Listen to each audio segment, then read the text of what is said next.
So I've got this beautiful violin, so I'm just going to grab it and play it. Here we go.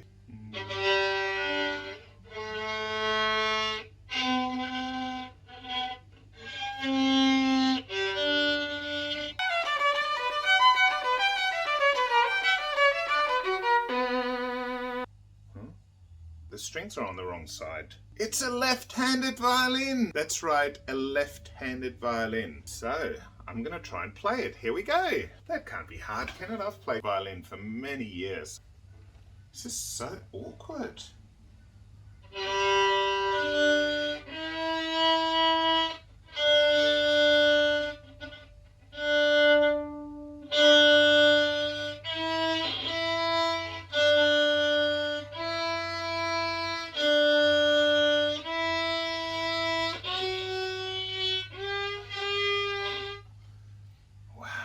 That's amazing. It's literally like I'm learning a new instrument.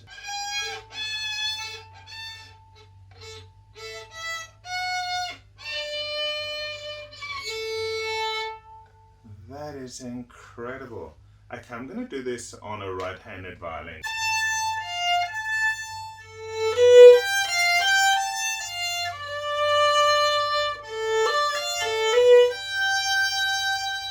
That's just crazy, isn't it? Okay, I'm going to give it one more try.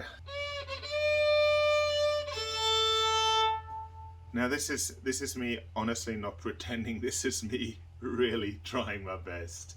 That is incredible, isn't it? It's, you know, you kind of get the training on one side, but there is nothing there. I would fully have to relearn the violin on the left-hand side. Now, the story behind this violin is it's a beautiful French Dudon violin. A client of mine can only play left-handed due to some disabilities, and so I modified this violin. I didn't change the pegs over, so you know, to go left-handed you would change the pegs, but I just thought at some point in the future someone might want to change it back, and so I didn't do the pegs, but I did change the bass bar over.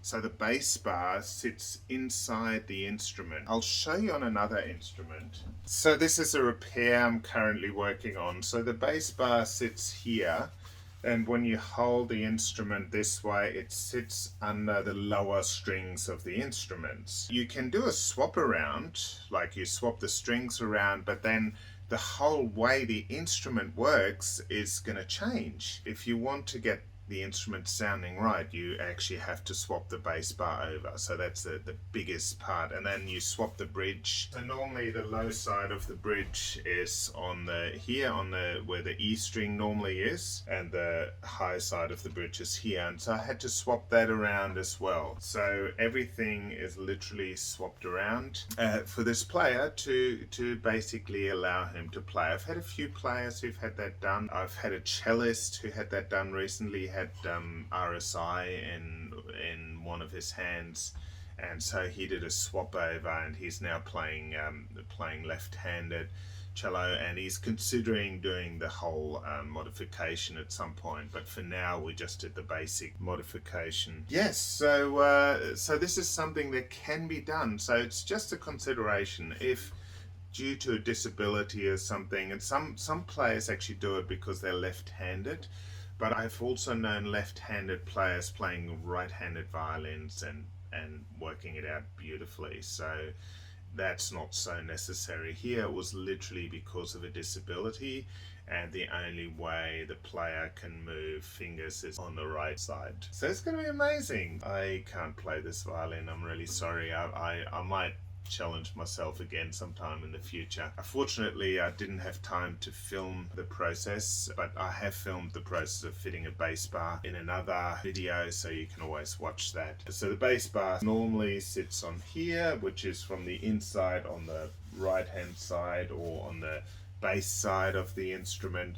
And on this instrument I literally swapped it over. I also got this U-Butte left-hand chin rest. They're very rare, but I ordered two once, one for one player, and then I got a second one in just in case. It comes up every few years, and this one just came up. Anyway, there you go, the left-handed violin. I'm gonna have one more try. There we go.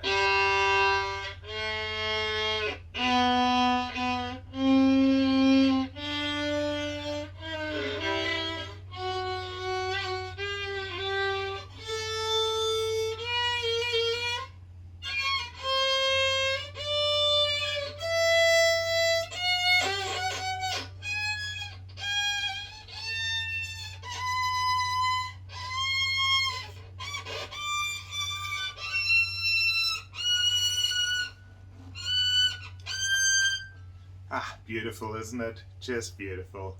Hope you enjoyed that. So I just want to tell a little bit more about the player's story because it is an amazing story. The player who's getting this violin grew up in the country on a Kimberley cattle station. So Kimberley's is a very remote area in northern Australia, and he loved country music. So he used to play along, or used to just play on the mouth organ, and some of the other workers just kind of told him to put that thing away. He was only 16 at the time. Anyway, much later he helped some friends with putting some steel fencing in, and something happened and he basically hurt both of his wrists extremely badly. He was still able to use his hands, but his left hand was severely limited.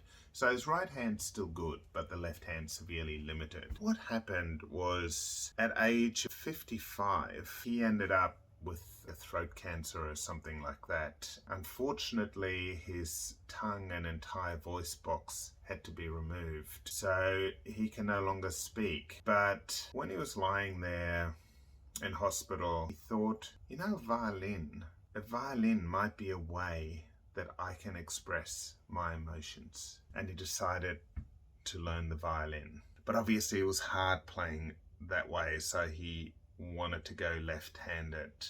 So he made this Velcro neck collar, because he can't hold it with his chin because of all the operations and stuff. He just had a way of holding up the violin without his chin. It's just working it out.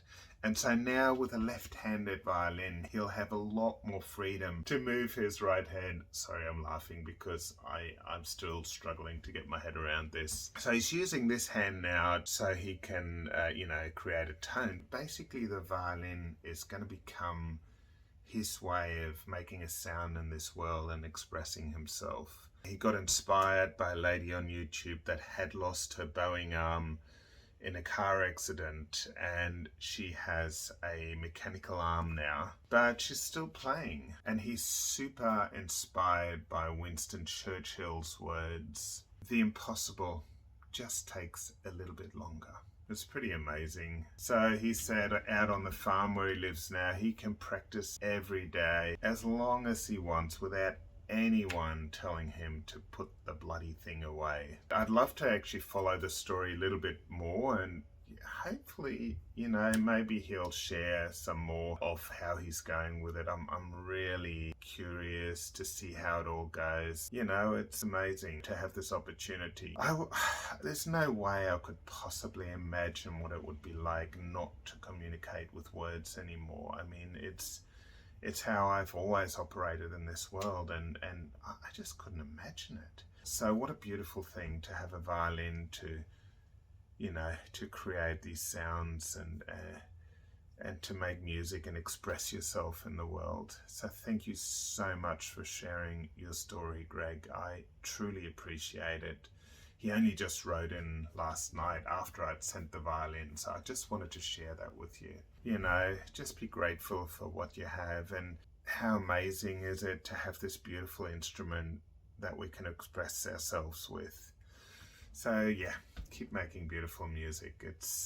There's something really special about playing the violin or playing any instrument and being able to express yourself. Anyway, there you go. It's amazing how the brain works, isn't it?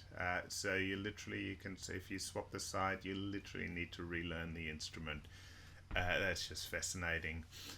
But it can be done, so I just thought that's something interesting I could share with you guys. Hope you enjoyed the video. If you liked the video, definitely hit the like button, because it basically gets the video seen by a whole lot of other players like you. If you want to be the first to find out every time I post a new video, just click the subscribe button down here and hit the little bell to make sure that you get notified every time I post a new video. Alright, keep making beautiful music. See you guys. Bye.